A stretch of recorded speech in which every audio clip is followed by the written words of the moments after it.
Fala galera, beleza? Mais um Quina do Mundo aqui, hein? Hoje o assunto é ficção científica, também conhecido como sci-fi. Você já deve estar acostumado com isso, a gente tá aqui juntos com Thiago Januzzi. Aê!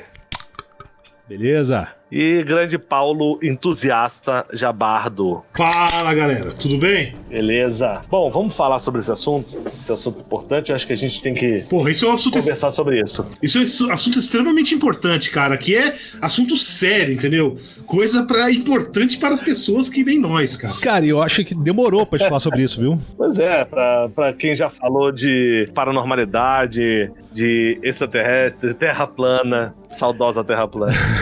Eu acho que esse assunto demorou mesmo. Cara, inclusive, você vê, todo episódio nosso, em algum momento, ou eu ou o Paulo, a gente vai ter alguma referência de ficção científica. Seja de um livro, de um filme, de alguma coisa. É inevitável. Você pode escutar aí, quem escuta o Quina já sabe, né? Desde o primeiro episódio até hoje, todo episódio, sem exceção, tem uma referência. Então não precisa... É verdade, explicar que, porra, nós somos mega fãs de sci-fi. Perfeito. Legal. Paulo, fala pra gente aí o que é ficção científica, cara. Cara, boa pergunta, entendeu? Excelente pergunta. Mais fácil é dizer o que não é do que dizer o que é.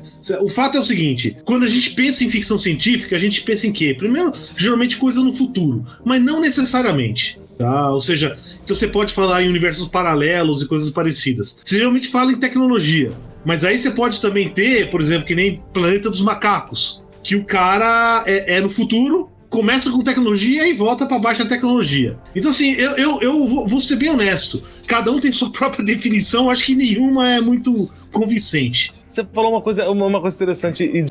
Mad Max é ficção científica? Eu acho que eu classifico. Ou é um gênero apocalipse e tal? Pode ser considerado, dependendo de como você considera sci-fi, pode ser, cara. É uma distopia, né? Mas porque pode o ser Paulo sci-fi. comentou agora que não necessariamente você vai direto para um futuro tecnológico. Porra, Mad Max é um que, na real, você vai pro futuro que é um futuro com basicamente nenhuma tecnologia. Tudo que tem arma mecânica, automóveis são hiperdependentes de combustível fóssil. Ó, posso resolver a sua pergunta aqui, né? Vamos pensar. Quando a gente pensa em sci-fi, assim, um dos primeiros obras que a gente pode classificar como sci-fi, ou um proto-sci-fi, é o Frankenstein, da Mary Shelley, que o título é Frankenstein ou o Prometeu Moderno, que é de 1818. Mas por que eu tô falando isso? No prefácio do livro tem a seguinte frase, que é bem interessante, que eu acho que ajuda a gente a definir o que a gente tá falando aqui. Ela fala o seguinte: o Dr. Darwin e alguns fisiologistas alemães têm dado a entender que o fato sobre o qual se fundamenta essa ficção não é impossível de acontecer.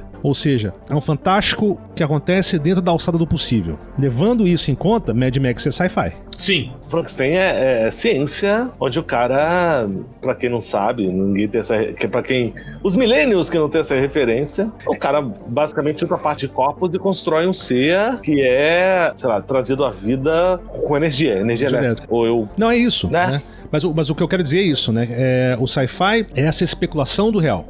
Você tem uma ligação com a realidade, né? Com o nosso entendimento de realidade. Que aí eu acho que é uma coisa que diferencia a ficção científica de fantasia, por exemplo, de mito, de maneira geral. Pega, por exemplo, qualquer grande obra de fantasia. Tem essa questão do world building. Você cria uma realidade diferente, que as regras são diferentes. O sci-fi, lógico, vai ter vários níveis, né, disso, né? Tem o hard sci-fi, tem sci-fi que já são mais... Eles não têm essa ligação técnica com a realidade tão forte, mas ele tem essa conexão. Como falou a Mary Shelley, né? Tudo sobre o qual se fundamenta essa ficção não é impossível de acontecer. Claro, que aí tem uma margem de manobra, né, nisso, né? Isso aqui é literatura, lembrando, né? Então, é interessante, porque se a gente pensar nisso, a gente consegue dividir, por exemplo, os Avengers, quando a gente pega uma parte deles, que é o Thor, que o Thor é puramente mitologia, mas ele tá dentro de um filme de sci-fi, talvez. Não sei se vocês concordam que Avengers é sci-fi.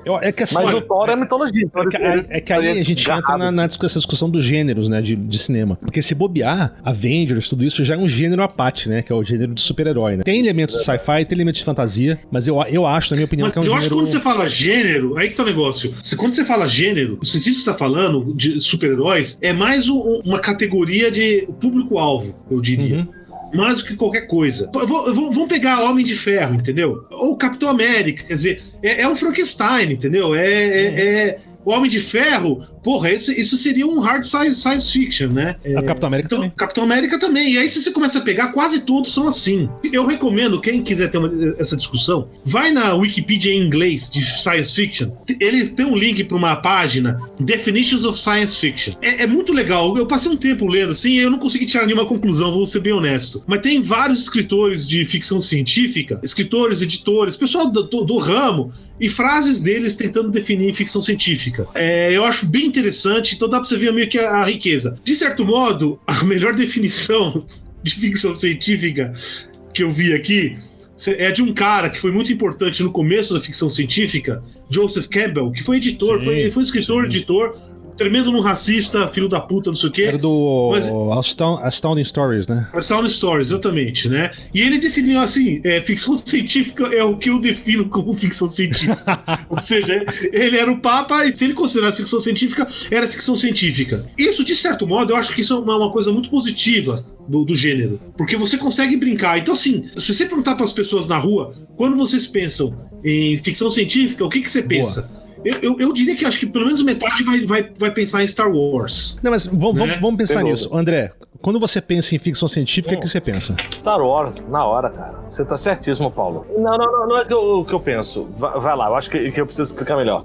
A minha referência de ficção científica é sim Star Wars. Porque foi o primeiro que eu vi na vida, foi de 80 e tantos, eu já tenho 40 e poucos anos. Então, pra mim é como referência. Sim, referência pra mim é isso. E aí, se você for começar a fazer essas definições que a gente usou, quer dizer, como é que é o negócio lá do Star Wars, né? Numa galáxia muito distante, há muito tempo atrás. Quer dizer, não tem ligação nenhuma com a gente, não tem aquela coisa, uma extrapolação de agora. Mesmo a ciência que tá lá, é algo como dado. Ah, sim. Tá certo? Sim. A gente não sabe de nada do negócio. Mas, Paulo, mas não é à toa que muita gente classifica o Star Wars, especificamente, como um science fantasy, né? Concordo. Normalmente, assim, eu acho que essas definições, sabe, esses gêneros, subgêneros, eles são interessantes, assim, pra gente explicar as coisas, pra uma maneira mais didática até. Porque, por bem ou por mal, esses gêneros são todos muito fluidos. Não é muito difícil você falar, não, esse aqui é um hard sci-fi, esse aqui é um space western, esse aqui é não sei o que. Não sei até que ponto isso é tão rígido assim, sabe? Não tem como você dividir dessa maneira tão sólida, tão monolítica as coisas, né? Tá, quando surgiu ficção científica? Esse tipo de especulação, então, se você começa, a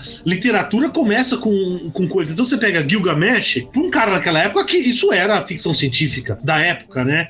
Ou a Ilíada, Odisseia. E aí você começa a ter um escritor greco-romano do século II, Luciano, né, que escreveu um livro chamado Vera História. É uma sátira, faz coisa absurda, mas diz que assim, os caras vão pra Lua, tá tendo uma guerra entre o rei da Lua e o rei do Sol, e aí volta pra cá. É um besterol, e ele diz que, né, falando, olha, nada nesse livro é verdade. Mas assim, a gente não chama de ficção científica porque foi escrito na época de Roma. Você tem o Kepler, quem lembra das aulas de física, as órbitas elípticas, ele escreveu um livro, Somnium é o nome, né, sobre os sonhos. O sonho, né? Em latim, onde ele descreve uma viagem para a Lua e observando a Terra a partir da Lua. Porra, isso é ficção científica. Sim. Em vários sentidos. Forma, sim. Mas no sentido moderno, aí realmente deve ser o Mary Shelley mesmo, com Frankenstein mesmo. Mas por quê? Porque aí entra na questão da parte dessa especulação científica. Exatamente. Né? Você tem a base da ciência, bom, beleza, hoje a gente não consegue fazer isso, mas levando em conta o que a gente tem de ciência, se extrapola pro futuro e aí viaja, né? Aí realmente a parte de ficção. Novamente, como eu falei, essa parte de estar ligado ou não isso é realmente possível? Não necessariamente precisa ser. Você pega, por exemplo, um outro filme, De Volta pro Futuro, ou qualquer filme de viagem no tempo, né? Cara, quase todos são. Você não pode falar que não é ficção científica. Tem alguma base na realidade ou De Volta pro Futuro? Não. Não, né? Não tem. Não tem, mas não importa. Né? Nesse caso não é tão importante, ou seja, essa conexão com a realidade é bem frouxa, mas não tem problema. A ideia dele não é ser realista, é ser entretenimento. Sim, existe a questão de entretenimento que é importante. Acho que a gente vai voltar um pouquinho mais pra frente falar sobre isso aí. Agora, você tem outros escritores, por exemplo, então você tem Júlio Verne, pega lá o 20 Mil Léguas Submarinas, porra, ele sabe que tem problemas científicos, ele tenta usar o conhecimento da época para resolver esses problemas. Não, inclusive, ele tenta resolver tecnicamente, assim, como seria possível. Tecnicamente, né? Tecnicamente. Estaria assim como um filme que fez livro e filme que fez sucesso recentemente, né? Perdido em Marte. Sim. Que é um hard sci-fi, né? Que é um hard sci-fi. E aí diz que o cara tentou fazer a coisa o mais correta possível. Isso foi o que o Júlio Verne fez com 20 mil léguas submarinas. Mesma coisa, a viagem pra Lua dele, usando um canhão, isso não é nada absurdo. Isso foi muito conjecturado. Até hoje se conjectura se eventualmente um canhão vai ser o jeito mais barato de se levar coisas em órbita. Tá cheio de obra de ficção científica que usa o conceito do canhão, se não necessariamente para levar pessoas, mas pelo menos para levar coisas. Sim.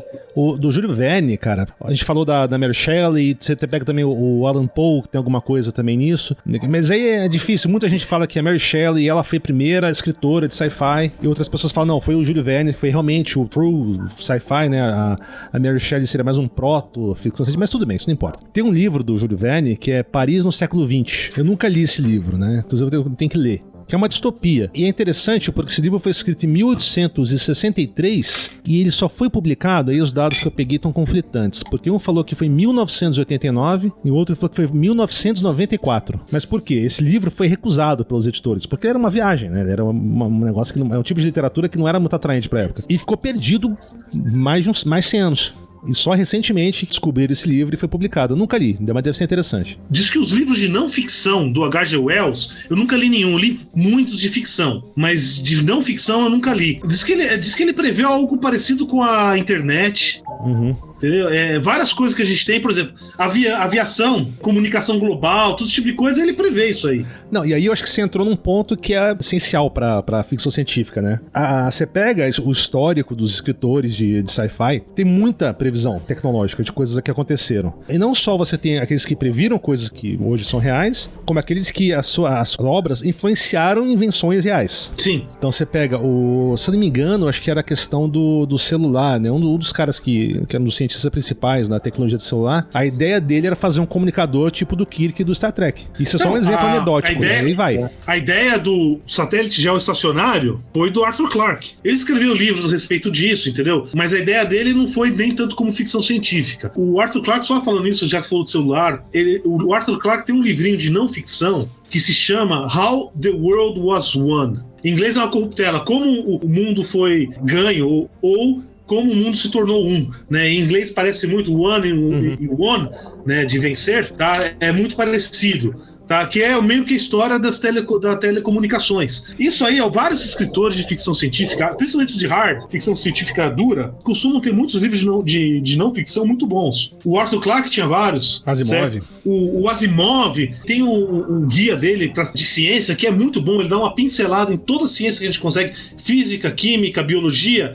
É muito bom, assim, como divulgação científica. Mas, que interessante uma coisa que eu tô pensando aqui. Quando eu falo de ficção científica, eu penso em livro. Mas, normalmente, quando a gente fala de sci-fi em geral, eu acho que a galera pensa em televisão e filme. Tem um motivo bem óbvio, assim, eu acho. Que é o seguinte, cara. Infelizmente, ficção científica, ela entra num nicho. Ela não tem muito respeito. Então, você não considera... Autores de ficção científica não são muito respeitados. Você não tem eles ganhando prêmio Nobel de literatura. E aí tem até o fenômeno esquisitíssimo que você tem vários escritores aclamados que escreveram livros que qualquer um chamaria de ficção científica. São livros que têm uma puta influência, famosos, ganharam prêmios, mas o nome não está associado à ficção científica. Então a gente pode pegar, por exemplo, Admirável Mundo Novo, do Aldous Huxley. E é sci-fi, porra. Lógico que é sci-fi. Isso é ficção científica, entendeu? Mesmo 1984, do George Orwell. Sim. E aí a gente chega a coisas mais... do Ray Bradbury também. Fahrenheit 4... Só que... Não, mas nesse caso ele já é considerado porque o Ray Bradbury era um cara de ficção científica já conhecido. Ou, mais aqui, vamos pegar em língua portuguesa, o Ensaio sobre a Cegueira. Total. É um hard science fiction? Não é. Mas se você começa a analisar muito da ficção científica, vai ter... tem muita coisa que é do mesmo gênero. Muito parecido. Né, o que nem você começou a falar, Mad Max. É ficção científica ou não é? Então, assim, novamente, as fronteiras são fluidas. O que a gente precisa fazer é derrubar um pouco o preconceito. Com certeza, mas só um último comentário sobre isso. Se é para pensar nessa questão de literatura, não é só sci-fi, né? Você pega, por exemplo, escritor de policial, de romance policial, também não é considerado como alta literatura, né? Ele já automaticamente é relegado a um status inferior, né? Se bobear um pouquinho acima do escritor de ficção científica, mas ele ainda é um subescritor, digamos assim, né? Eu Eu acho que é o seguinte, que é uma questão de tradição mesmo. Por exemplo, no Brasil, talvez porque apareceu alguns bons escritores de romance policial, o romance policial acabou tem uma certa penetração no público que talvez não tenha em outros lugares. Realmente não saberia dizer. Agora, uma parte a gente não pode negar. Uma parte da fama da ficção científica, dessa má fama da ficção científica, é justificada, né? E isso vem muito porque existia uma certa parte de publicações que eram voltadas por quê? Pra molecada. Sim, público infantil. E especificamente moleque, né, cara? Não, nem infantil, né? Seria esse pré-adolescente. Na casa de 12 anos, mais ou menos. Então você não pode ter uma linguagem muito complicada, você vai ter que limitar muito o tipo de história que você vai contar. E eram publicações baratas, né? De alcance grande, né? Aí já entra a gente tá falando do Verne, do Wells, aí já entra na parte do Pulp, né? Da década de 20, dos Estados Unidos. Que foi meio que dominante em ficção científica dos anos 20 até quase o final dos anos 40, provavelmente. Uhum. Né? E se você pega os grandes escritores como Asimov, começaram publicando histórias lá. Sim. É até muito interessante, você pega os livros famosos do Asimov, Fundação, você vê claramente que eles foram publicação seriada. Você tem várias historinhas. Eu, Robô. Né? Robô não é um livro no sentido clássico. São várias histórias. Uma compilação de histórias, na verdade. Né? Compilação de histórias que tem um certo sentido. Tem uma conexão não óbvia, mas elas estão lá tudo interconectadas. Então isso é algo que é bem comum na ficção científica. Principalmente essa do começo aí dos anos 40, até os anos 40. Então, mas já que a gente falou do Pulp, a gente pode dar uma resumida aqui, só pra terminar essa questão da história do sci-fi, né? Porque, passando pelo Verne, aí veio o Pulp, né? O grande problema dessa má fama da ficção científica começou com o Pulp. E eu acho que nessa época também você associava também ficção científica com quadrinhos também. Em algum sentido. É aí que eu falo aquela coisa da questão do herói, como é que se distingue, né? Do H.G. Wells, olha só, a gente tem que levar uma coisa, né, cara? Eu vou realçar isso. A ficção científica deve muito a esse cara. Entendeu? Por exemplo, ele tem livro de invasão alienígena, cientista louco com experimentos biológicos, viagem no tempo, né? Então, todo tipo de coisa. Então, assim, existe antes dele e o depois dele. Mas, cara, interessante. E o Wells, ele foi nomeado ao Nobel algumas vezes. Sim. Ele nunca ganhou, mas acho que ele foi nomeado. Eu acho que ele foi nomeado, sim, eu já tinha lido a respeito disso. E já o Júlio Verne, ele não era tão reconhecido assim, né? Ele é reconhecido ótimo, mas ele era muito criticado. Quando eu era moleque, eu adorava Júlio Verne, né? Como é que você começou com ficção científica, hein, Thiago? Cara, boa pergunta. Eu acho que eu devo ter começado que nem o André falou. Star Wars, Star Trek, sacou? Aquelas séries antigas que passavam na Rede Manchete, Túnel do Tempo, Viagem Submarina, Perdidos no Espaço, sacou? Elas são bem mais antigas, né? Eu nasci em 81, só que essa parada, meu irmão, passava no repeat na Manchete, sacou? Eu assistia direto. O Star Trek, né? A série clássica do Star Trek, eu assisti inteira. Então acho que foi isso. Acho que foi por aí. Meu pai sempre leu muito sci-fi. Ele era um leitor, assim, inclusive um dos autores favoritos dele é o Asimov, né? Teve essa influência também. Minha mãe, ele também lia alguma coisa. E aí eu comecei a ler cedo, cara. Então rapidamente já tava lendo Asimov, mas aí eu acho que o que me impactou mesmo foi o Duna. Quando eu li Duna, pra mim mudou o jogo, assim. Eu devia ter, sei lá, uns 14, 15 anos. Quando eu li o Duna, eu falei, caraca, mano, que porra é essa, velho? É muito louco, assim, né? É um livro excelente. E acho que é aí que engatou de vez. Mas eu acho que a influência primária foi realmente televisão, cara. E cinema.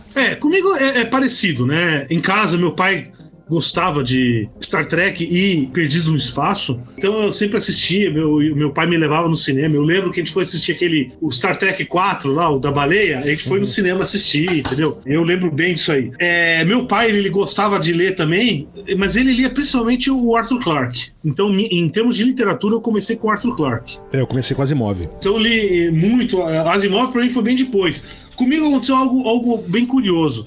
Eu era moleque, eu lia bastante, eu tinha lido praticamente tudo do Arthur Clarke. Aí eu entrei na faculdade, meio que comecei a deixar de lado um pouco isso. E aí comecei a entrar nesse negócio meio de preconceito com ficção científica. E aí eu já tava formado, eu tava de férias, sem nada pra fazer.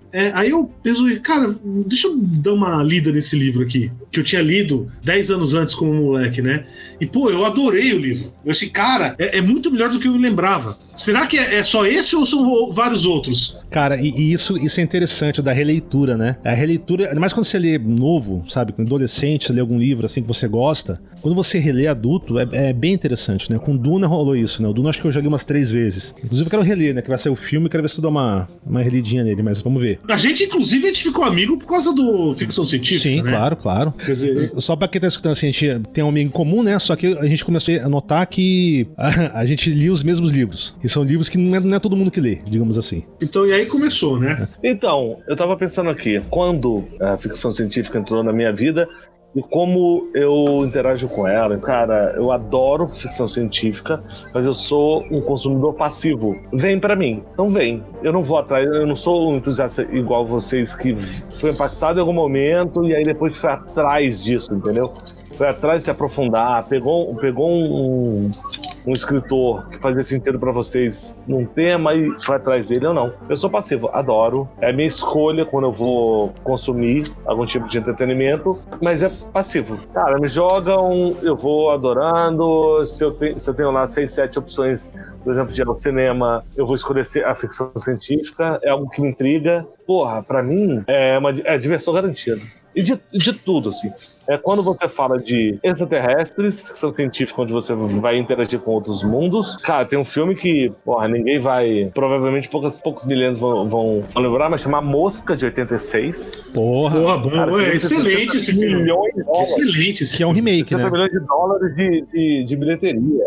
E é um remake da Mosca. Não, sim, o de 86 é o remake. Sensacional, cara. Nojento, escroto. Mas é sensacional. E a história do cara, o cara tava atrás de teletransporte. Uhum. Sim, então, assim, exato. Eu gosto de todas as vertentes que você tem disso. Vamos para o espaço? Vamos para o espaço. Vamos tentar teletransporte. Só tem um probleminha com ficção científica, principalmente no cinema hoje em dia, que se chama Matt Damon. Mas esse cara aí a gente não precisa falar com vocês agora. Porque... Bom, não, você sabe que vai dar merda, né? Você sabe que vai dar merda, caralho. né? Ou seja, o cara quase destrói a humanidade interestelar, né? Ele fica perdido em Marte. Porra, o cara é uma desgraça, né? Você não pode pôr esse cara no espaço. Não vá com ele, deixa ele ir. Se eu fosse o Elon Musk, cara, eu botaria um alarme em volta. Se o Matt Damon chegasse perto de algum foguete meu, velho, porque eu ia ficar bem bolado. O detector de DNA dele, né, cara? Alarme anti-Matt Damon, sacou no espaço ali da SpaceX. Você sabe que vai dar merda, né? Assim... É tipo o Mick Jagger pra futebol, né? Bom, pra futebol brasileiro, né, cara? Pra futebol brasileiro. Né? Pros outros não, né, cara? Não deixa torcer pro time. Exatamente. Ele veio pra última Copa do 7-1. Ele veio. Ele tava lá. Deu essa merda, né? A gente sabe. A culpa é do Mick Jagger, né? E do Matt Damon. Uma coisa que eu queria perguntar pra vocês.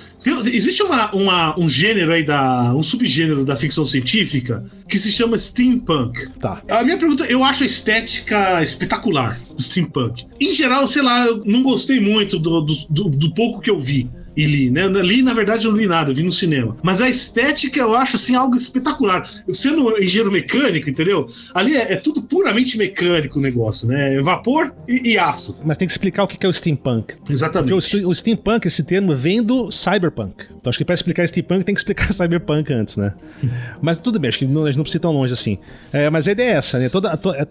É um retrofuturismo, né? É como se a ciência tivesse evoluído de outra forma, né? Então você tem coisas super avançadas, mas, por exemplo, você tem uma nave espacial, só que ela funciona no motor a vapor. Motor a vapor, sacou? Essa que é a doideira. Então, em toda a estética, essa estética é meio século XIX, né? Toda essa questão. Tem aquele filme lá, o Capitão Sky e o Mundo do Amanhã. Uhum. O filme é legalzinho, não é grande coisa, mas assim, a estética eu acho espetacular. Pô, cara, eu li um livro de steampunk bem bom, que é do China Miéville, que é um escritor de sci-fi excelente, que chama Perdido Station. Tem em português esse livro. Eu até tenho aqui, te empresto. Tá, legal. Eu queria fazer um comentário aí, que a gente tá hoje em dia nessa febre de Marvel e etc, né? E se você começa a ver até 2000, por exemplo, super-herói... Você teve o Super-Homem, o Batman um pouquinho no cinema, tô falando, pro grande público, tá? Foi algo que eu acho que um podcast que eu vou recomendar aqui, que eles comentaram, que é essa cultura nerd. Quando eu falo cultura nerd, pensa no Big Bang Theory, tá? Esse tipo de coisa. ela se tornou aceitável. Cultura geek que eles falam, né? Principalmente depois daquele filme O Senhor dos Anéis. Antes disso, cara, se você sair vestido de super-herói era pedir pra apanhar, cara. Não, e tá, mas aí eu acho que tem duas coisas. Que, por exemplo, o primeiro você mencionou esse Big Bang Theory, que eu acho interessante, né? Porque eu acho, inclusive, uma série muito ofensiva, pra ser bem sincero. Porque sim. Ele não faz piadas, sabe, sobre a cultura geek. Ele faz piadas do geek, do nerd. Ele é a piada, ele é o alvo da piada. Por isso que eu tenho uma série de problemas ali com ela, mas tudo bem. Mas isso que você falou é interessante, por exemplo. Lembro de, assim, você lê sci-fi, você gostar dessas coisas de fantasia. Cara, na escola, pelo menos, você tinha que pensar muito bem com quem que você ia falar sobre isso. Porque senão, pedir pra apanhar, cara. No mínimo você ia ser zoado, velho. Apanhar não sei, mas ia ser zoado pra cacete, sacou? Então, por exemplo, agora uma outra coisa que não tem a ver com isso, mas... por exemplo, quase o equivalente de ser escoteiro, né? Acho que escoteiro, se bobear, vai dar pior, velho. Mas, por exemplo, eu sempre joguei RPG, né? Inclusive, pode até fazer episódio sobre isso um dia. Até hoje eu jogo. Mas, porra, na época da escola, eu lembro que a gente jogava meio escondido, assim. Ninguém podia saber na escola que a gente jogava, porque senão o risco de ser zoado era muito alto, velho. Já hoje, se você é cosplayer na escola, tá suave, tá tudo bem. Normal, né? E os caras lá desse podcast, né, eles disseram que foi justamente. E eu acho que, pelo menos em termos de data, é verdade, foram os filmes do Senhor dos Anéis mesmo. Você pode ver que depois disso começou a aparecer muito mais filme de herói, super-herói, e filmes com um orçamento grande, né? Uhum. Eu acho que popularizou a coisa. E Senhor dos Anéis é um livro que, por mais que seja de fantasia, ele tem muita influência no sci-fi. Tem. O Tolkien foi um autor muito influente pra ficção científica. Você falando de influência em ficção científica, você já leu o livro do Edward Gibbon, Declínio e Queda do Império Romano? Cara, eu já devo ter lido alguma coisa dele, mas não acho, não recentemente. É um escritor... Inteiro nunca li, não. Eu não li inteiro, né? Eu li uma versão resumida dele, que já dá, sei lá, 600 páginas de livro, né? Esse livro aí, talvez... É uma das coisas mais influentes que a gente tem hoje em termos de cultura popular, em geral. Então a gente tá sempre falando declínio e queda do Império Americano, declínio e queda de não sei o quê, mas em ficção científica você vê. Então, por exemplo, no Fundação, você tem aquele planeta lá, Trantor. Uhum. Claramente, assim, você vê que tudo daquilo, toda a fundação é inspirado no declínio e queda do Império Romano. Star Wars é declínio e queda do Império Romano.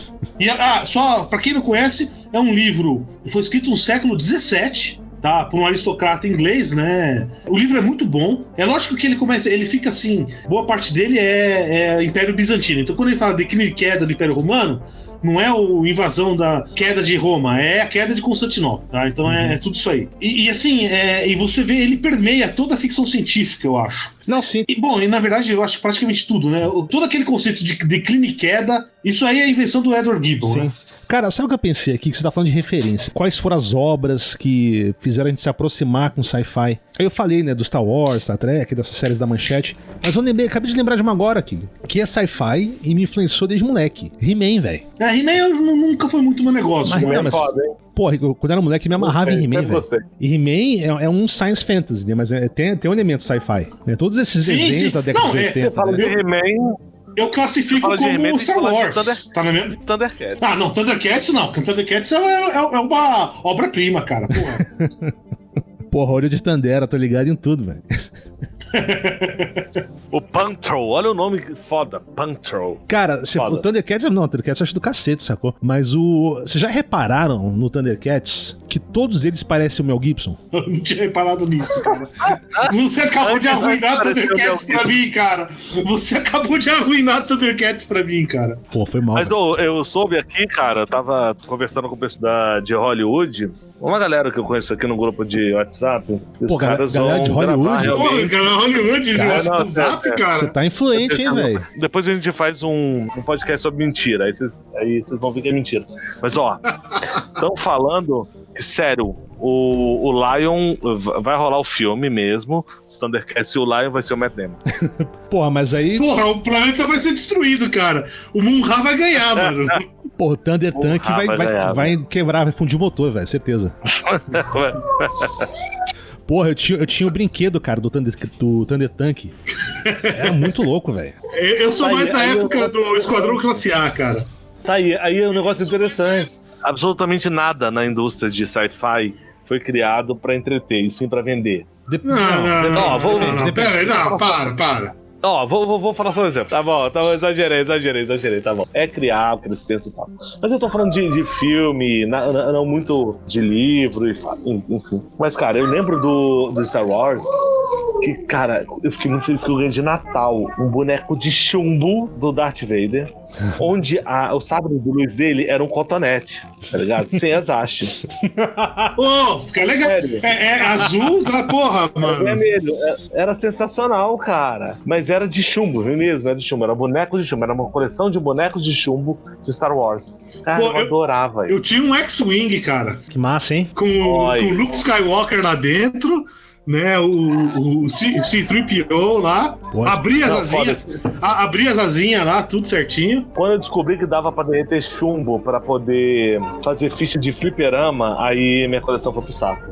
Mas mas pensa comigo, eu tinha um bonequinho de chumbo, porque eu ficava lá, brincando, eu cresci um pouco, falei, que porra é essa? Caralho, dá pra fliperama, Divertilândia, Parque Shopping, pra quem é de Brasília sabe do que eu tô falando. Mano, derretia, fazia uma estrutura de Durepox, derretia esse chumbo, puta, lindão, velho, jogava horas e horas e horas. Mas vem cá, a gente falou, beleza, de influências, tudo, mas vamos pensar o seguinte, não é recomendação, mas qual é a obra de sci-fi, seja filme, seja desenho, seja jogo, que mais te influenciou e talvez que mais te causou repulsa?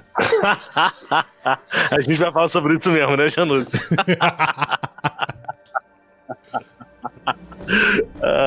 Tá bom, eu tinha que provocar essa. A gente não precisa estender, não, mas eu tinha que provocar. É uma piada interna dos dois aí que eu não tô sabendo, não. Não, porque eu que mais... Aí eu pergunto, o que é influenciar? Porque no caso de vocês são ávidos consumidores. Sim. Vocês vão atrás do produto e vocês vão evoluindo, vão se aprofundando. O que vocês consumiram que incentivou vocês a progredir na busca pra mais? Ou não? Ou pode tipo, ser, falar, cara, gostei. Pode ser questão de impacto mesmo, cara. Que mais te impactou, sacou? Eu vou falar pro você o seguinte. Eu lembro de alguns episódios de Star Trek da classe da série original que me influenciou muito, que é a Taste of Armageddon. Eu ia falar isso um pouquinho depois, que é um dos papéis que eu acho por que a ficção científica é importante, né? Basicamente o seguinte, chega o Kirk e o Spock lá com a Enterprise, chegam num planeta lá, basicamente tem dois planetas que estão em guerra, mas não parece que tem guerra, simplesmente num dado momento é um computador que simula as guerras, aí fala, vocês perderam, sei lá, tais e tais pessoas, elas vão para uma câmara de desintegração, as pessoas morrem, e essa guerra tá acontecendo, sei lá, não sei quantos séculos, 500 anos de guerra desse jeito. Foi algo, eu mesmo de moleque, foi algo que me impressionou muito. Em termos de literatura, provavelmente foi um livro do Arthur Clarke, né, chamado Rendezvous with Rama. Basicamente, parece uma nave espacial alienígena, cruza o sistema solar, o pessoal manda lá uma coisa gigantesca, o pessoal vai lá, dá uma olhada, tudo, visitam ela, vai as coisas, ela mas não interage com ninguém e vai embora. Tem vários livros, tem acho que uns 4 livros da série inteira. Os 2 primeiros são de longe os melhores, né? E o primeiro é o melhor, mas assim, eu só li o primeiro desse. É espetacular, né? Foi algo assim que me impressionou muito. Mais recentemente, é outro livro que vai ser minha recomendação, tá? É algo assim que me influenciou muito, me impactou muito, que é Os Despossuídos da Ursula Le Guin. Depois eu falo um pouco sobre esse livro aí, mais especificamente aí. Eu imaginei que seria uma resposta rápida, simples, mas foi uma puta resposta gigante. E o que mais te causou repulsa em sci-fi? Cara, repulsa, cara. Você falou que lixo. Vamos esquecer o Matt Damon? A gente pode tirar o Matt Damon do processo ou não? Foi o Matt Damon. O Matt Damon, na minha resposta, vai estar envolvido, mas tudo bem. Cara, repulsa. O que seria, cara? É que, cara, tem tanto lixo em sci-fi. Tem muito. Tem tanto lixo, é o que mais causa repulsa, entendeu? É a mesma coisa. Qual foi a merda mais fedorenta que você já cheirou, entendeu? Beleza, pensa aí. Pensa aí. E André, você? Você, galera. Vocês que estão ouvindo a gente, pensem. Pensem aí, pensem e mandem pra gente. E manda uma mensagem pra gente depois. Mas o que mais me influenciou realmente foi Star Wars. Mas De Volta ao Futuro também foi excelente. Foi algo... excelente. Porque são duas coisas diferentes, né? Uhum. A gente fala de viagem no tempo. Um explorou muito bem Viagem no Tempo pra mim. Outro explorou muito bem espaço, interação com outros mundos, o bem e o mal, a jornada do herói. Pra mim, excelentes. E tem o último aqui que, mano, pra mim é divisor de águas, chama Interestelar. Apesar do Matt Damon. Mas eu vou falar uma coisa. Sou fã de alguns autores, diretores, enfim. O Nolan, pra mim, é um puta diretor. Esse filme tem muito a ver com isso. E Repulsa eu não tenho, cara. Repulsa, sei lá, pra mim não me vem nada à cabeça. Se vier, eu falo mais à frente. Então talvez seja uma coisa minha. E você, Thiago? Não, assim, os meus eu já falei 2, né? Que eu acho que todas aquelas séries da Manchete, né? Dessas séries clássicas de sci-fi. O Duna, do Frank Herbert, né? Também que é um livro que influenciou muito. E, cara, eu acho que todos os livros do Kim Stanley Robinson, que é um autor americano que é excelente. Tem um que é especialmente bom, que é o 2312. Tem o Aurora também, que é muito bom. Espetacular. É muito bom. Esse cara ele é mais recente, esse, né? Esse é um autor mais recente. E Repulsa, bicho, eu acho que é fácil. É o Interstellar, cara. Pra mim é o pior filme já feito. E olha que eu gosto do Nolan. Mas o Interstellar é um lixo de filme. Eu gostei do filme. Nem vou entrar muito na discussão aqui, sacou? Eu só vou falar uma coisa. Acho que vai... Não, vai ter que ter um episódio... Isso merece um episódio só. Pra isso. Merece um episódio. Pra mim, eu só vou falar uma coisa. O Interstellar, bicho, é o Super Xuxa contra o Baixo Astral com orçamento alto, velho. Vamos fazer o seguinte, Paulo e Jano, vocês concordam? A gente vai fazer um pocket episódio pra prós e contras desse filme. Vai ser fácil, mas vai ter mais contra do que pró, mas beleza. Tem pró, sim, tem pró. Tem um clássico nacional, acho que é de 77 ou 78 o filme, que é Os Trapalhões e a Guerra dos Planetas. Cara, lógico.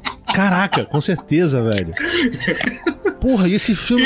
Você tá ligado? Parece que virou cult lá fora esse filme. Virou. E esse filme é muito doido, cara, porque esses filmes do Trapalhões, eu não sei se nesse especificamente tem isso. Ele tem uns jabás de propaganda que são muito, sabe, indiscretos, assim, sacou? Eu lembro que no meio do filme vinha uma propaganda do Pau Royal, sabe? Eu falei, caralho, velho. Meio que vem cá. Vinha uma propaganda, sabe? Alguém foi no cinema ver um filme dos Trapalhões, cara? Eu não lembro, cara. Não lembro. Eu fui, cara. É possível. Minha mãe me levou, cara. Eu tenho em DVD todos os filmes dos Trapalhões. Não, mas aí deve ter sido o quê? Coleção Folha, não sei o quê. Cara, eu ganhei isso, né? Um tempo atrás.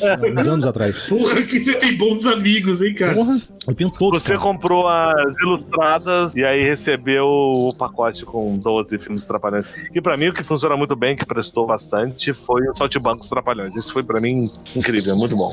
Esse que vocês falaram, eu não tenho essa referência. Cara, Trapalhões, cara, merece toda essa parte do humor. Um episódio, né? Tem que ter um episódio sobre os Trapalhões. Não, e toda essa parte do humor dos anos 80, sabe? Merece o seu Trapalhões, Serginho Malandro. Inclusive, Serginho Malandro, se quiser participar, tá convidado. Tá convidado, cara. Serginho Malandro tá convidado pra qualquer episódio. Galera, nada de humor. Vamos falar sobre os anos 80. Cara, com certeza. Vamos falar sobre os anos 80 um dia. Isso. Como Bezerra da Silva foi no programa da Xuxa, da Angélica, e cantou Vou Apertar, mas não vou acender agora. E as crianças cantando e dançando. Se segura malandro. Pra fazer a cabeça tem hora. Vamos falar sobre os anos 80. Cara, não é à toa que eu sou fã da Xuxa, velho.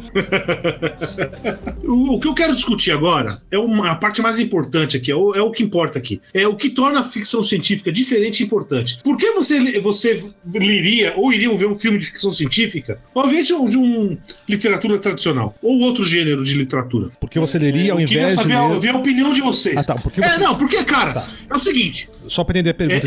O que se publica de coisas em um segundo no mundo, você levaria uma vida inteira pra ler. O que se publica em um mês, no mundo inteiro, de coisa boa, provavelmente também levaria uma vida pra ler. Então por que você vai escolher justamente alguma coisa nesse gênero? Tá? Qual que é o valor disso aí? Tá. Qual que é o diferencial? Entretenimento sensacional. É conseguir entrar na cabeça de pessoas que pensam além do que a gente tem hoje, e como o Thiago falou no começo, tudo que a gente pensa pode ser possível. Tudo. E aí as pessoas conseguem escrever isso bem, conseguem colocar você lá dentro. Pra mim, a melhor coisa de ficção científica é imaginar que outros mundos, ou entrar na cabeça de pessoas que imaginaram outros mundos e expandiram o que eu olho todo dia. Isso é pra mim. Não, eu acho e você, Thiago? Não, eu acho que o que o André falou faz todo sentido. E eu acho que é mais ou menos nessa linha, porque assim, eu acho que a ficção científica, assim como a fantasia, ela te dá uma liberdade. Te dá uma liberdade que você vai escrever, sei lá, um romance normal sobre o cotidiano, um romance histórico. Você tem algumas amarras ali. As amarras da realidade existem. Pra ter algum tipo de conexão com a realidade, você tem que seguir essas amarras. O sci-fi e a fantasia, eles quebram isso. A fantasia, por criar um mundo novo. Só pra dar um exemplo aqui, né? Eu tava lendo um livro, The Fifth Season, que é muito bom, mas a parte de world building dele é muito interessante, só que ela é lenta, né? Então é um livro que demora pra você entrar, entender o que tá acontecendo ali. Mas isso é uma questão da fantasia. O sci-fi, por ele ter essa amarrinha na realidade, né, assim, como a gente falou, né, pode ser do futuro, pode ser explorado de maneiras bem diferentes, ele é um pouco mais fácil, né, nesse sentido. Mas você quebra essas amarras, sabe? Você tem uma liberdade absoluta de criação, né, de especulação, né, você extrapola em cima do que pode acontecer, do que talvez seja possível. Por exemplo, tem um livro que é muito bom, Our Wrong Tomorrows, do Elan Mastai. Esse livro é excelente, né? E ele é uma ficção científica leve, porque ele fala, por exemplo, né, ele de viagem no tempo, que ele fala que nosso presente hoje, né, que é o presente do protagonista, ele é o futuro dos Jetsons, sacou? Aquele futuro todo, sabe, perfeito, com um replicador, com a porra toda. Por viagem no tempo, faz algum erro, que a realidade vira a nossa realidade. E é uma ficção científica, você vê uma pura especulação, sabe? É um trabalho de literatura fantástico esse livro. E eu acho que o sci-fi, como eu disse, assim como a fantasia, elas dão essa liberdade pro criador, né? Seja o escritor do livro ou o diretor do filme. E aí outra razão, né, que talvez mais recentemente não se desse tanto crédito pro sci-fi na questão de cinema e TV. Por uma questão técnica, era muito mais difícil você mostrar lá uma nave espacial voando. Por mais que, se você pensar na década de 70, 60 que fizeram o Star Trek, o trabalho é muito bem feito, né? O Star Wars da década de 80 também é muito bem feito. Mas eu acho que agora, por exemplo, com a computação gráfica, é muito mais fácil você fazer um filme de sci-fi bom, uma série boa. Não, você sabe... só um parênteses aqui, o teletransporte no Star Trek surgiu porque ia ser um saco e caro pra caramba e difícil filmar a navezinha e descendo. Né? Então vamos arranjar uma solução que seja barata pra filmar, né? Ou seja, em televisão, custo é o que manda. Claro, né? Tem isso, e aí no caso mais do sci-fi, eu acho que ele tem uma outra questão também, aí não seria nem pra mim, né? Mas é a questão de inspiração. O sci-fi, ele inspira as pessoas, né? Principalmente na área técnico-científica. Não só isso, né? Ele inspira as pessoas a buscar soluções para um mundo melhor. Então, assim, você cria cenários especulativos. Alguns sci-fis, né? Não, sim, não, claro. Existem as distopias, né? Sim, mas a distopia também é importante nesse sentido, né? Porque você pensa, o mundo, a gente fez isso e deu essa desgraça. O que a gente pode fazer para evitar que isso aconteça, né? Aí você pega, dá uns exemplos toscos aqui. O Star Trek, por exemplo, né? Tem a Federação, que é uma grande Nações Unidas interplanetária, com paz, sabe? A Terra é pacífica, sem guerra, sem nada. E na parte técnica mesmo, né? Você pega a quantidade de inovações e pesquisas que são feitas por pessoas que se inspiraram inicialmente vendo essas séries, lendo esses livros. Conheço muito cientista que a carreira dele foi por esse lado porque ele gostava de ficção científica quando era moleque e continua gostando. Então acho que esse pra mim é a grande questão. Bom, eu vou seguir na mesma linha que você. Primeiro, ficção científica, quando ela é literatura boa, é literatura. Então essa é a primeira coisa que a gente precisa deixar bem claro. Sendo literatura boa, certo? É sempre sobre condição humana. Literatura que não for sobre condição humana não tem muito futuro. Você pode estar falando de uma sociedade bilhões de anos no futuro, mas boa ficção científica, ela está tratando da sociedade atual. E isso, por que isso é interessante? Aí vem a importância da ficção científica. Ela consegue fazer algo que justamente você falou. O contexto que a gente vive manda nas nossas vidas. Então eu sempre gosto de dizer que a história pesa. A gente está aqui não é porque as pessoas são boazinhas uma hora, porque as pessoas nasceram nessa sociedade, então você sair disso é muito difícil fazer. Então se você vai querer propor como experimento intelectual um tipo de sociedade diferente, como é que você vai fazer isso numa literatura tradicional? É muito difícil. Por quê? Não, mas e o Estado vai aceitar? Não vai. Ele vai. E os outros caras, e os caças, e os religiosos, alguém vai brigar e vai dar uma mão bafafá e vai dar errado. E a ficção científica é permitida, não. É porque no futuro, é num lugar diferente, aconteceu alguma particularidade. Então você pode criar um contexto muito específico que você pode explorar coisas assim. Então a gente pode esquecer esse peso da história que eu tô chamando. Então, por exemplo, um livro que eu vou recomendar aqui, que é Os Despossuídos. É uma sociedade anarquista. Como é que formou essa sociedade anarquista? Né? E que justamente um problema do anarquismo é como é que você parte de uma sociedade capitalista, escravocrata, ou o que você quer, o que quer que seja, como é que você chega numa sociedade anarquista? Essa transição é sempre muito difícil de fazer. Então qualquer coisa que você fizer assim vai ser complicada. O que os caras falam? Não, teve uma revolta num planeta lá e tinha uma lua. E a lua, ela é habitável. Mal habitável, mas é habitável. Então manda os anarquistas pra lá e deixa eles se virarem, isola os caras lá. E aí os caras criam a sociedade deles. Um outro exemplo foi um livro que eu recomendei no episódio da transexualidade, que é a mão esquerda da escuridão. A maior parte das pessoas consegue ter empatia. Quem não consegue ter empatia é psicopata. Então, mas assim, tirando os não psicopatas, a gente vai dizer que todo esse monte de gente que tá falando mal de gay, trans, não sei o que, eles são psicopatas? Não, não são. É que eles têm, novamente, existe o peso da história. O jeito que eles foram criados, a cultura onde eles foram criadas. Qual o melhor jeito se você conseguir mostrar pra eles?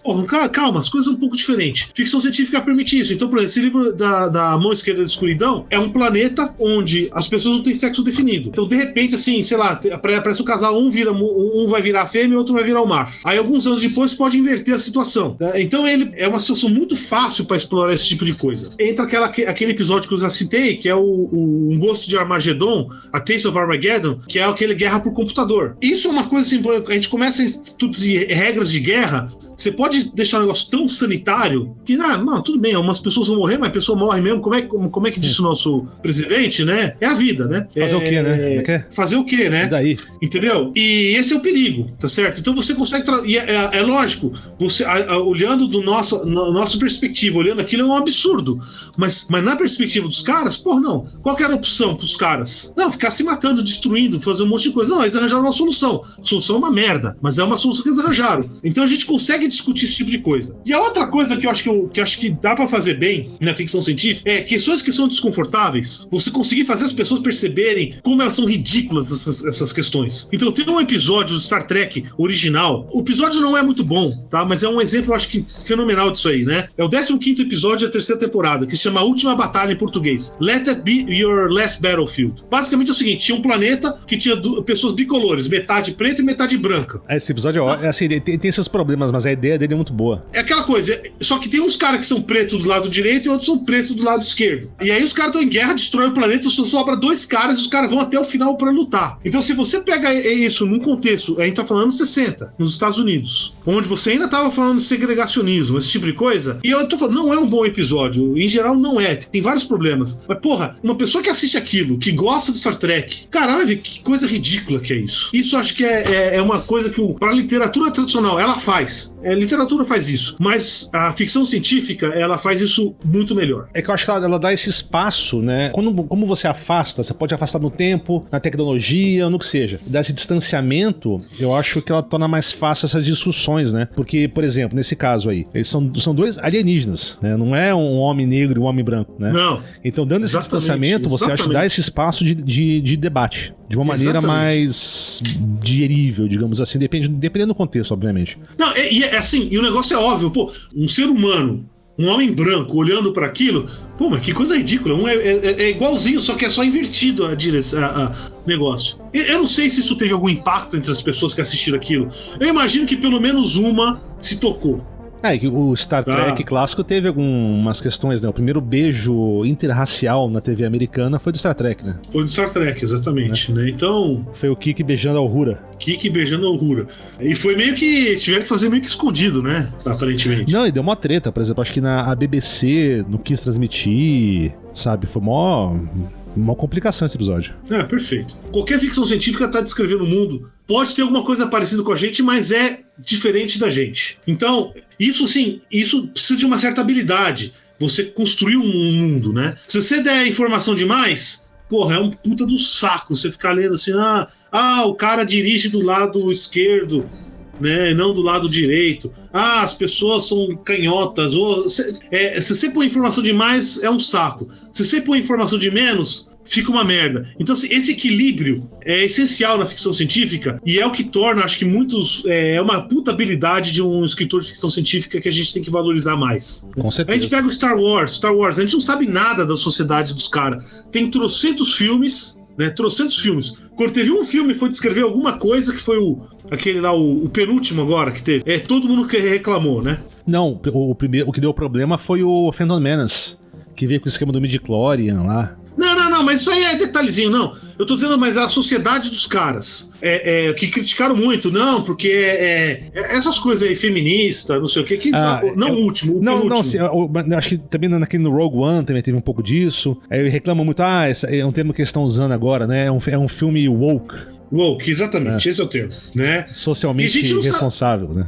Novamente, eu gostei muito desse filme, dessa última trilogia, pra mim é o melhor de longe o melhor, certo? Então o que eu tô dizendo é o seguinte... Acho que você tá falando, acho que é o The Last Jedi, não? Não, qual que foi o último? Não, o último é o The Rise of Skywalker. Então eu acho que é o The Last Jedi. É o mais aceitável, que eu achei os 3 uma bosta, pra ser bem sincero, mas... Esse eu gostei.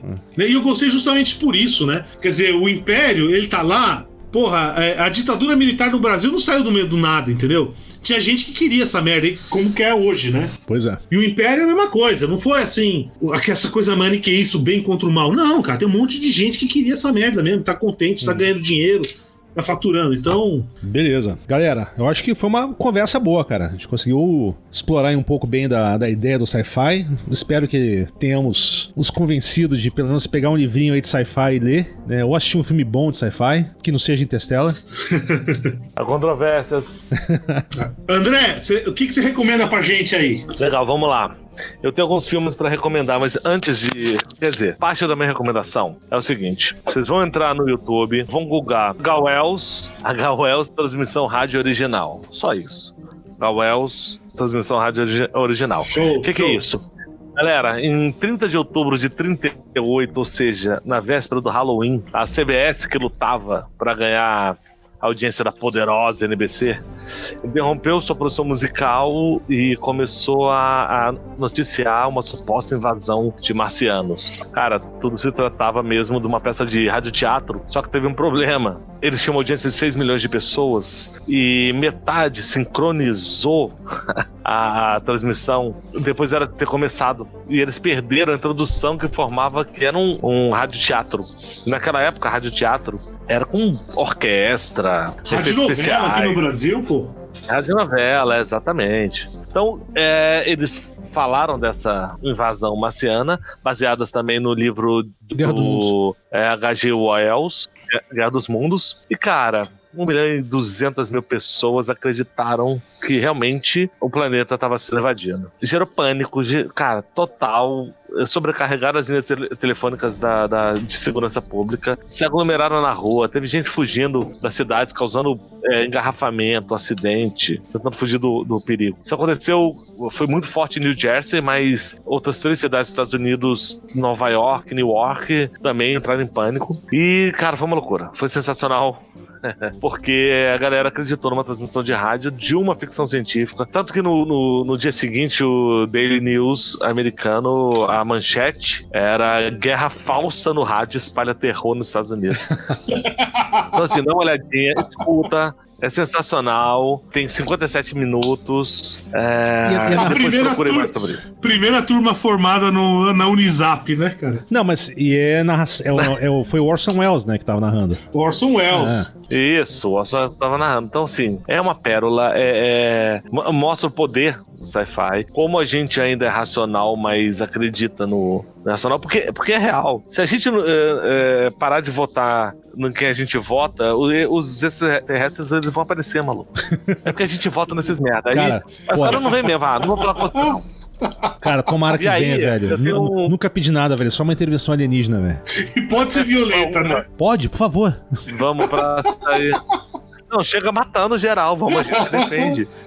Se defende. Aqui, mano, os caras vão chegar aqui, vai ser terror e pânico. O nego vai tentar pousar, vai tentar consumir água do rio Tietê, vai morrer todo mundo. Meu irmão, taca laser em tudo, velho, cria galinha, tá ótimo. Pronto, galinha. Faz das baratas escravas e, mano, uma nova raça pode surgir. Outros filmes que eu vou recomendar aqui, que são sensacionais e fizeram parte da minha história e da minha maneira de ver sci-fi. 2001, Odisseia do Espaço, é de 68, do Stanley Kubrick. Além desse filme, estudem Stanley Kubrick. Só olhem. Esse cara Concordo. Foi um gênio. Então, assim, além do que ele criou, leiam o cara. Star Wars, o primeiro, de 1977, para mostrar que ficção científica é tão interessante que pro cinema, o primeiro Star Wars foi o episódio 4. Então você tirou de uma cronologia e só agora foi lançar, nos últimos 10, 15 anos, que eles lançaram 1, 2, 3. 20. É sensacional. E depois, 20 e tal. Por mais que tenha... Você tá velho, cara. Você tá velho, cara. Você tá velho decrépito, mano. Eu tô. Cara, todos nós, graças a Deus. Todos nós e com a quarentena estão mais decrépitos ainda, velho. Decrepitude é uma corrida que todo mundo ganha, né, cara? Porra, infelizmente sim, velho. Então, o Odisseia o 2001 no espaço, você fala muito sobre estação espacial, coisa que não achavam possível na época. Provável, mas... É possível, mas não provável, tão rápido. Star Wars, que fala, porra, interação alienígena, bem contra o mal, jornal do herói. A Mosca, que é sobre teletransporte, que isso pra mim, mano, eu tô cagando se a gente vai encontrar o marciano. Mas se eu pudesse me teletransportar da minha casa pra algum lugar, mano, em vez de pegar 2 busão, a caralha do trem lotado, me fuder todo. Pegar mano, corona, já aprendeu cara? A corona, se fuder. A Mosca é sensacional. Guerra dos Mundos, mas aí eu sou de 2005, cara. Eu Steven Spielberg. achei um excelente filme. Excelente filme. Gostei pra caralho. Dei uma olhadinha em futuro pós-tecnologia, que é Mad Max. Todos. Eu não consigo. Até o último que foi lançado, que é basicamente um clipe de uma banda de rock. Mas é animal. Porra, o último é espetacular, animal cara. esse filme. É animal, é animal, cara. É animal o último. É muito bom esse filme. É lindo. E De Volta pro Futuro todos, passa uma tarde, mas De Volta pro Futuro você tem que pegar e assistir assim, ó. Galera, fazer pipoca, cerveja, refrigerante, foda-se. Vou passar 4, 5 horas da metade de sábado ao domingo e bate eles. De Volta pro Futuro. São 3 lindos, sensacionais. São minhas recomendações. Seria uma tarde de sábado melhor do que da maioria do que eu tive nos últimos meses. Pois vale perder um tempo com isso, que é também viagem ao tempo. Então, acho que a gente mata aqui com viagem ao tempo. Mas, o último, o bônus, a gente vai falar depois. Divisor de Águas, Interestelar, 2014, Christopher Nolan. E cara, aí, eu nem quero abrir. Bom filme.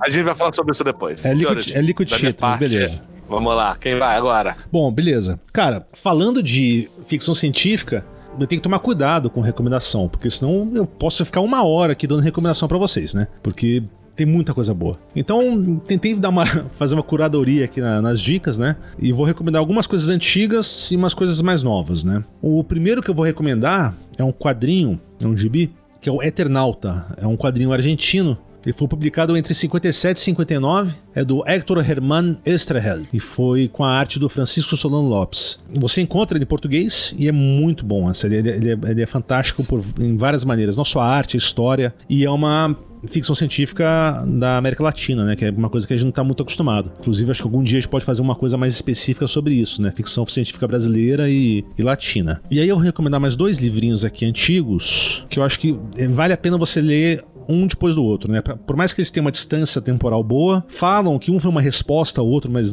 aparentemente não foi bem assim. O primeiro é um do Robert Heinlein, que é o Starship Troopers, de 59. Mais conhecido hoje pelo filme, né? Que é um filme, eu não sei, lembro de que ano que é o filme do Starship Troopers. É de 97, 98, por aí. O Verhoeven, eu acho. Cara, é um filme que eu acho que é um filme muito mal compreendido. Porque é um filme super... O livro também foi, né? Sim. É que o Heinlein, ele era muito polêmico. No final da carreira dele, ele começou a entrar em umas ondas muito erradas, sacou? Mas o filme é um filme muito mal compreendido, porque é um filme... 97 o filme. 97. É um filme muito mal compreendido, 97. Porque ele é muito engraçado, ele é um filme crítico pra cacete. É um filme que lida muito com questão de fascismo, de coisas do tipo. Coisas que... A crítica do filme é uma... O livro também. Sim, mas as críticas são diferentes. A ideia é mesmo, mas as críticas são diferentes. E o outro livro, que eu acho que é um que dá pra ler na seguida, se você ler o Starship Troopers, é o Forever War, do Joe Haldeman. Excelente livro. Espetacular. Que já é de 74, né, o Forever War. Que é um livro fininho, inclusive, é bem rápido de ler. É pequenininho. Mas é muito bom e ele é interessante porque ele mexe com viagem no espaço com questões relativísticas, né? Então é bem legal. Beleza. Agora, vamos lá. Coisas mais recentes. Eu vou recomendar um jogo de RPG recente, que é o Numenera, que foi lançado em 2013, do designer que é o Monte Cook. É muito bom. A premissa é que a ambientação do jogo se passa 1 bilhão de anos no futuro, que é o 9º mundo, porque a civilização já chegou ao seu ápice e entrou em colapso 8 vezes, essa é a 9ª. Então tudo que você tem na Terra é tecnológico. A areia que você pisa, sabe, tem nanopartículas ali, tem um monte de coisas, nada é natural mais. É um cenário bem interessante, o sistema foi ele que desenvolveu também, que é o Cypher System, é bem legal. Antes de entrar nos livros atuais, eu vou recomendar uma série que é desse ano, que, cara, na minha opinião, tá muito boa, que é o Star Trek Lower Decks, que é uma animação de comédia do Star Trek. Tá muito boa. ele entra muito na questão seguinte, que uma coisa que os fãs de Star Trek reclamaram muito dos últimas séries de Star Trek, né, o Discovery e o Picard, foi que se afastou muito das premissas básicas, né, das séries de Star Trek, que é você falar dos oficiais da Frota Estelar, sabe, defendendo o melhor que há da Federação, da humanidade, os maiores valores, né? E o que é a ideia do Lower Decks? São literalmente os decks de baixo, né? São os oficiais de baixa patente fazendo o trabalho do dia a dia ali da nave. Mas ele volta no legacy do Star Trek. Então isso que eu acho legal, eu recomendo pra todo mundo. De livros, eu vou recomendar 3 aqui, não, 5 na verdade. Eu vou recomendar um que chama Embassy Town, do China Miéville, que é um autor incrível, né? Ele não escreve só ficção, esse cara. Ele mexe muito com questão de linguagem, então é bem bacana. Eu vou recomendar um que é interessante porque é de um autor que normalmente não escrevia, né? Ele morreu sci-fi, ele escrevia mais fantasia e comédia, que é o Terry Pratchett, que pra mim é um dos melhores escritores da história. Mas esse ele escreveu junto com o Stephen Baxter, que é uma série de livros, né? Que é do The Long Earth. E esse já trabalha com viagem em terras paralelas. E um outro que também li recentemente, que é o Children of Time, do Adrian Tchaikovsky, que esse, se bobear, é um dos melhores livros de sci-fi em muitos anos. É um cara incrível. E pra terminar, 2 autoras aqui, a Becky Chambers. Muito boa. Muito boa, né? E o livro é o The Long Way to a Small Angry Planet, 2015, e a Anne Leckie. É 2 livros aqui, o Ancillary Justice, que também tem continuações. Muito bom também. E ele escreveu um recentemente que é o Raven Tower, mas esse é fantasia, não é sci-fi. Mas por que eu tô mencionando essas 2, né? A gente tá num momento muito interessante de escritoras de sci-fi que são, assim, incríveis, sabe? Elas são, como se diria em inglês, é um breath of fresh air, né, na literatura. É uma onda, não é só uma, só dessas 2 de exemplo, né? São várias mulheres mas muito boas, muito criativas, histórias sensacionais que eu recomendo. Inclusive, aquele prêmio, o Hugo, os últimos 3 foi a primeira vez que um escritor, homem ou mulher, ganhou 3 vezes seguido, né? E foi uma mulher. Foi aquele lá do The Fifth Season, lá, The Fifth Season. N.K. Jemisin. E é fantasia. É, né? Fantasia. Eu mencionei o primeiro aí. Ele é bem bom. Sim. E é isso aí, galera. Então, assim, leiam esses livros, assistam o Lower Decks, tá bem engraçado. E é isso aí. Paulo. Então, antes de fazer minhas recomendações, eu acabei de lembrar de uma história. Existem uns prêmios aí de ficção científica, que o mais famoso deve ser o Hugo, né? Tem o Nebula também, né? Que é bem famoso. Tem o Nebula também. É que o Nebula é só americano, né? Publicado nos Estados Unidos. Tá? O Hugo é meio mais internacional. E o que aconteceu alguns anos atrás, né? Você vê que isso é uma praga no mundo inteiro. Essa turma de reaça incel, eles tentaram manipular os resultados. Procure na internet, ela chama de Sad Puppies, né? Ou seja, filhotes tristes. Eles fizeram um movimento, aí eles foram meio que banidos, né? E aí, e a verdade é a seguinte: como em todas as áreas aí, tá cheio de incel imbecil em ficção científica. E como em todas as áreas, provavelmente é a maioria também, né? Mas não sei. Os caras tiraram os caras e foi aí que surgiu essa onda de escritoras novas e excelentes ganhando os prêmios aí. Mas como é que foi esse esquema? Só um parênteses aqui, acho que a gente tem que comentar isso aí, que é importante. Mas qual foi esse esquema? Existiu um negócio, procura Sad Puppies na internet. Mas dá só uma resumida. Basicamente existia um esquema de regras para votar no Hugo Awards. O prêmio tinha uma votação e tinha umas certas regras aí. E os caras começaram a manipular o sistema pra só ganhar em incel, tá? Pra quem não sabe, incel é Involuntary Celibate. Não, tá? Eu imagino vale um episódio, hein? Ou se vale. Vale um episódio. E eu imagino a qualidade dessas obras, né? Imagina a qualidade dessa... Não, a gente sabe, cara. É aquela coisa, tem um herói que salva a mulher e come a mulher, essas coisas aí, entendeu? A gente sabe o que é. Uhum. Tá? É que esses caras não são... Eles são extremamente previsíveis, né? E eles manipularam, e aí o pessoal pegou na internet isso aí, e aí tiraram os caras, e aí gerou, liberdade de expressão, estão tentando ferrar, não sei o quê. Gerou um mau bafafá, tá? Isso deve ter sido lá para 2014, 2015. Certo. Então é algo que tem que ter em mente aí, ó. Cuidado na hora de pegar ficção científica, que tem muito lixo, e tem muito lixo tóxico também. Uhum. O primeiro livro que eu vou recomendar é aquele que eu já citei, né, que chama Os Despossuídos. É de uma escritora que faleceu agora uns 2-3 anos atrás, Ursula Le Guin, em francês, né? Ela é americana, mas casada com francês, tudo. Tá? Se chama Os Despossuídos. Pra mim, eu acho que é um dos melhores livros que eu já li. E ele é bom, assim, como ficção científica, excelente, certo? Mas ele também é bom como literatura. Basicamente é o seguinte, aquele que, como eu falei antes aqui já, tem um planeta, tem uma lua, tem um planeta, tem uma sua lua, e na lua moram os anarquistas. E aí a história do livro é o contato, depois de 200 anos, entre os anarquistas dessa lua com o planeta original. Só que o interessante, que é aí que entra a parte de literatura, que é espetacular, ele é contado em 2 tempos. O primeiro tempo é já um físico anarquista dessa lua, ele indo para o planeta original para fazer pesquisa, para fazer contato, para essas coisas todas. E o outro tempo é a vida dele, ele crescendo. Então, assim, ele criança termina no momento onde ele vai ele faz a viagem dele e vai contando em paralelo, né, essa história. Ele vai contando a história de tal maneira assim, no começo você começa a achar, puta, que lugar de merda, que fracasso, que não sei o quê. E aí, ao longo do tempo, assim, ele brinca com outras emoções. Ainda mais quem tiver alguma simpatia por ideais anarquistas, né? Espetacular, assim, como literatura e como ficção científica. O segundo obra que eu queria ler, novamente, eu gosto muito da Ursula Le Guin, eu já recomendei livros dela. Mas quem me introduziu na ficção científica foi o Arthur Clarke, via meu pai. Tem um livrinho dele, tem alguma tradução que você acha usado em português. Em inglês o título é The Songs of Distant Earth, tá? Canções da Terra Distante, em português. Não sei se tem uma edição atual, mas usado você acha baratinho e fácil aí na internet. Basicamente é o seguinte, o que seria hoje, daqui, sei lá, 50 anos aí, descobrem que o Sol vai morrer. Então a humanidade começa a trabalhar para colonizar outras estrelas. Só que é o seguinte, eles não têm assim naves estrelares acima da velocidade da luz. Eles têm lá, o máximo que eles têm é frações da velocidade da luz, então, 0,2 vezes a velocidade da luz, 80 mil quilômetros por segundo. E a história é a seguinte, logo no começo disso aí, eles mandam com embriões para um planeta que tem vida, certo? E aí perde contato com esse planeta. Aí a história do livro é a última nave, que é uma nave imensa, deixando a Terra, né? Ela tem um escudo de gelo, aí que entra. Essa aqui é uma obra excelente de hard science fiction. Ela tem um escudo de gelo, porque tá viajando a velocidade muito alta, tem partículas e vai causando dano. O que ela usa como escudo são placas de gelo. Na metade da viagem, que é mais ou menos onde está esse planeta, que eles perderam contato, ou seja, ninguém nem sabe se existe ou não, né? Se tem gente morando, entendeu?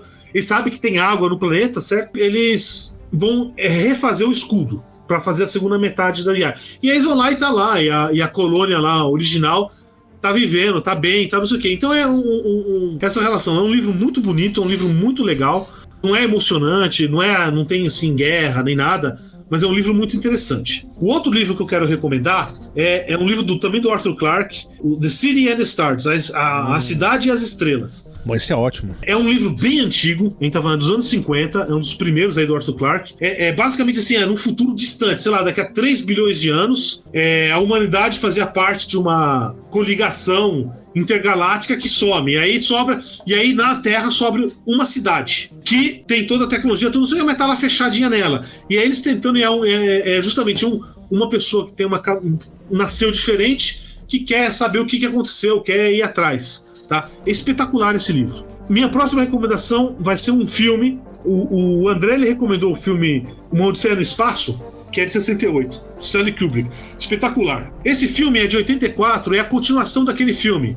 Tá? Chama 2010, o ano em que faremos contato. É um filme mais convencional, né? Mas é um excelente filme. Assim, se você for pegar de hard science fiction, é um dos melhores filmes de hard science fiction que eu já vi. E é um filme pouco conhecido. Então se você pega assim, efeitos especiais, assim, é muito bom. Ele segue mais ou menos bem o livro do Arthur Clarke. Eu acho bem legal esse filme. Tem uma mensagem muito bonita, de amizade, não sei o quê. Essas coisas aí, né? Finalmente tem um filme aí, ó. A gente sabe que o ano passado, ou esse ano, né? Ganhou o Oscar lá de melhor filme, aquele filme lá do coreano, né? O Parasita. Muito bom, tá? Inclusive. Muito bom o filme, né? Eu tinha assistido um filme que eu achei espetacular. Eu fiquei meio obcecado por esse filme na época, certo? Isso uns 5 anos atrás. Demorou pra sair no Brasil. E aí depois eu vi... Quando eu vi o Parasita, eu falei, cara... Eu sabia que era um filme coreano, né? O diretor era coreano, é o mesmo diretor. Infelizmente, esses nomes asiáticos, eu realmente não consigo, pra mim, eu não consigo memorizar esses nomes, né? Infelizmente. E aí eu fui ver e exatamente, é o mesmo diretor do Parasita, certo? Que é o Expresso da Manhã, foi lançado no Brasil. Cara, esse filme é ótimo e baseado em gibi. É espetacular!